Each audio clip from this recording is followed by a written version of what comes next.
And welcome back to a Standard Fantasy Football Podcast. I'm your host, Jono, and I'm here today to bring you the Thursday night football preview for the Chicago Bears versus the Carolina Panthers. Let's jump into it.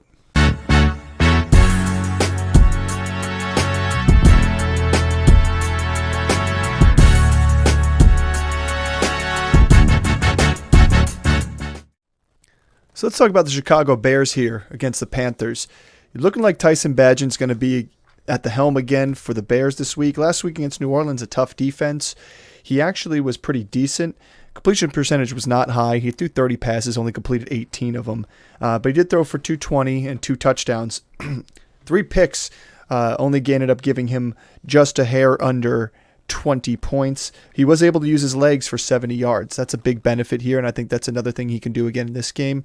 I'm still not recommending him to be a streamer option because there are better options out there this week, especially for those who don't have Tua or Jalen Hurts or anything like that. I think I would rather go with somebody else. There was the chance, too, that Justin Fields was going to be playing because he's been practicing. He did get a light practice in today, but they're still saying he's probably doubtful to start. We have sits for the running backs this week, and they may be interesting considering that they're playing the Carolina Panthers. And this is mostly because we just don't know what they're going to be doing here. You have a good matchup against Carolina, but in a game where against New Orleans, tough defense, D'Onta Foreman ended up having 20 carries for 83 yards with a 4.15 yards per carry. Fantastic.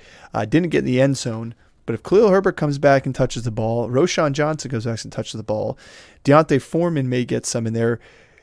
I don't know who's going to be the odd man out because at some point you got to see what your future is in Roschon. You're obviously not invested in Khalil Herbert like you would have been, otherwise you wouldn't have drafted Roschon.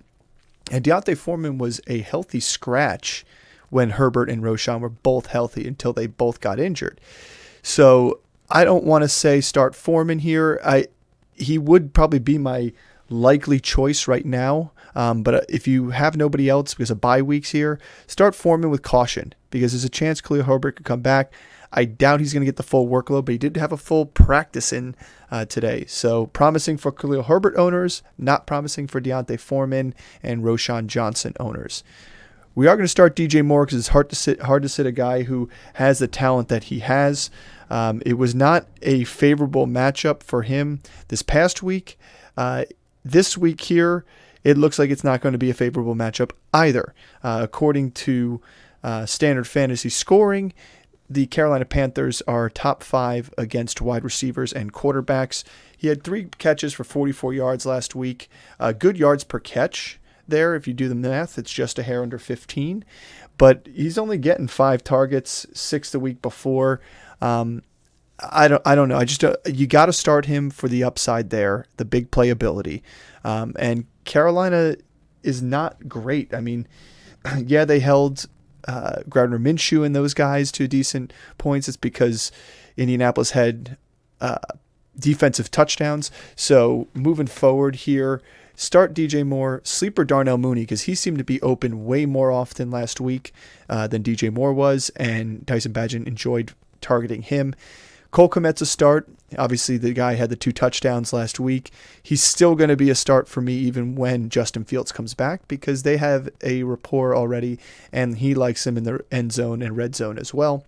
And Chicago Bears defense has been sneaky as of late. In terms of what they've been able to do against teams, I think their secondary is pretty good.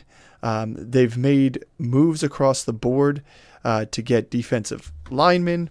Last week against New Orleans, they only had 10 points in our scoring system here, which was well under their projected, and the Chargers beat up on them. But prior to that, the Raiders, the Vikings, the Commanders all had good games against those teams in a row, and I think their defense is actually playing pretty well.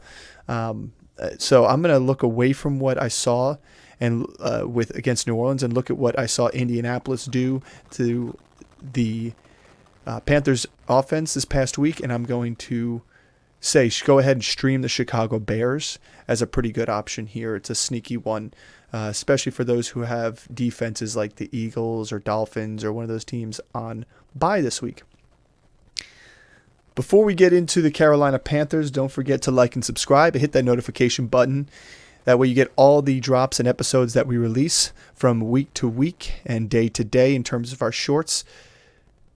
So let's move on over to the Carolina Panthers. Bryce Young is a sit here. He had a rough game last week. I don't suspect him having another good week here. Although you will look at the stat box for Derek Carr, who was going into the game last week against the Bears defense, had 2 consecutive 300-yard games. Well, he was held under 300 yards by Chicago last week. To me, I feel like if Bryce Young had a rough day against Indy, this Bears defense has actually been pretty good and could give him a rough day as well. I'm going to sit Chuba Hubbard and I'm going to sit Miles Sanders. Those 2 guys were supposed to have a pretty good matchup against the Bears here, but so far all the likely good matchups against Chicago in terms of the running game have started to decline. They've been really putting up a nice little wall there against running backs, and that's been helping them out. You don't want to count Taysom Hill as a running back there, even though he had the rushing touchdown. But looking at DJ Chark as a sit, Adam Thielen and Jonathan Mingo are the only 2 that I'd be willing to take chances on, and Mingo is a flex at best, in my opinion. He disappeared last week, but everybody did. Thielen's a start because of volume, pure and simple. And to me, Jonathan Mingo, I think you should stash him if you could. Take a look and see. They may start trying to target their future that they decided to draft here, but you're not playing any tight ends here, and the Carolina Panthers defense, albeit pretty decent, I'm still going to put them as a sit. I mean, Tyson Bagent threw 3 picks last week. I think he's going to be a little bit cleaner in the passing game this week. They could still get a pick from him, but Carolina hasn't been anything that has wowed me. The teams just still keep putting up points against this defense, even though they're pretty solid at times.